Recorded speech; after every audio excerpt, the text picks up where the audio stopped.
لیکن جس کے پاس ایک ہی بیٹی ہو، ماں کا کیا دل گزرتا ہوگا ماں پہ. اللہ اللہ. ماں بے چین ہو گئی، ایک ہی بیٹی تھی، کیسے میں صبر کروں.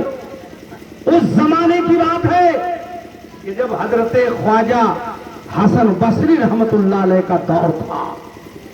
آپ جاتی ہے ان کی بارگاہ میں، عرض کرتی ہے اللہ کے ولی، میرے پاس ایک ہی بیٹی تھی، انتقال کر گئی، میں اس کو دیکھنا چاہتی ہوں، ملنا چاہتی ہوں.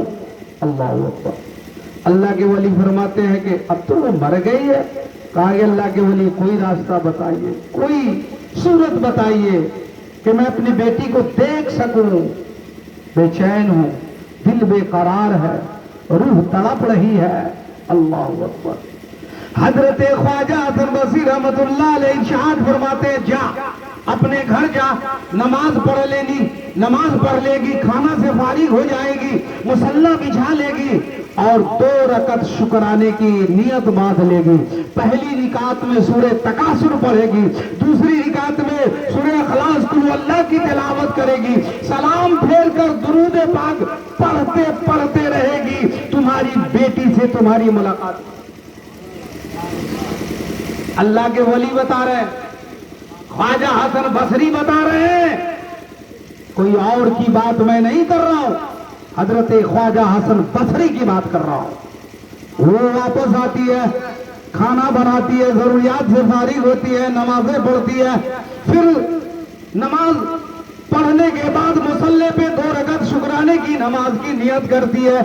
پہلی رکعت میں سورہ تکاثر پڑھتی ہے الحمدو کے بعد، دوسری رکعت میں الحمدو کے بعد قل اللہ شریف پڑھتی ہے 3 مرتبہ اور اس کے بعد تحیات پڑھ کے سلام پھیر لیتی ہے. اللہ کے ولی کے بتانے کے مطابق وہ درود پاک پڑھ رہی تھی، درود پاک پڑھ ہی رہی تھی کہ آنکھیں لگ جاتی ہے، درودگی کا عالم آتا ہے اور اپنی بیٹی کو خواب میں دیکھ رہی ہے. بولیے بولیے سبحان اللہ. دیکھنے تو لگی مگر اب برداشت نہیں کر رہی ہے. اللہ اللہ. برداشت نہیں کر رہی ہے. دیکھتی کیا ہے کہ اس کے قبر میں آگ جل رہی ہے، آگ کے شعلے بلند ہو رہے ہیں، ہاتھ میں آگ کی ہتھکڑیاں ہیں، پاؤں میں آگ کی بھیڑیاں ہیں، اس کے جسم پہ وہ آگ کے لباس ہے. اب وہ تڑپ رہی ہے، کرا رہی ہے.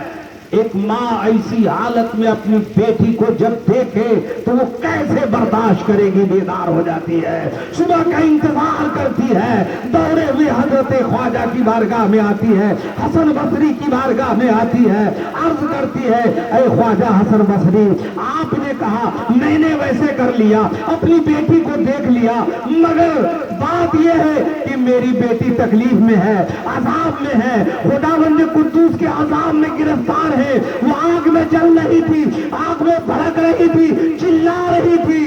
اللہ کے ولی فرماتے ہیں جا اس کے نام سے صدقہ کر دینا. اللہ کے نبی نے فرمایا ہے الصدقۃ یرد البلاء، صدقہ بلا کو ٹال دیتا ہے. اگر آپ میں سے بھی کوئی اپنے مرحوم کو اگر کسی مصیبت میں دیکھے تو ان کے نام سے صدقہ کرے، اللہ اسے صدقہ دینے کی وجہ سے اگر پہاڑ کے برابر گناہ ہوگا اللہ معاف کرے. الصدقۃ یرد البلاء. واپس چلی جاتی ہے ماں. حضرت خواجہ حسن بصری رحمت اللہ علیہ آپ وضو فرماتے ہیں، آپ نماز پڑھنے کے لیے مصلی پہ کھڑے ہو جاتے ہیں، آپ بھی نماز پڑھ لیا، تھوڑی دیر کے بعد وظیفہ میں لگ جاتے ہیں، آپ کو بھی نیند آ جاتی ہے. اللہ اکبر. کیا دیکھتے ہیں کہ ایک باغ ہے، سجا ہوا ہے، تخت لگا ہوا ہے اور چند عورتیں 70,000 عورتیں ہیں اس کے ارد گرد بیٹھی ہوئی ہے. ایک لڑکی ہے جو بیچ میں ہے، نورانی چہرہ ہے، سر پہ نورانی تاج ہے، جسم پہ جنتی لباس ہے، نورانی لباس ہے. اللہ اکبر. ہاتھ میں جنتی زیورات ہے، پاؤں میں جنتی زیورات ہے، مسکرا رہی ہے. اللہ کے ولی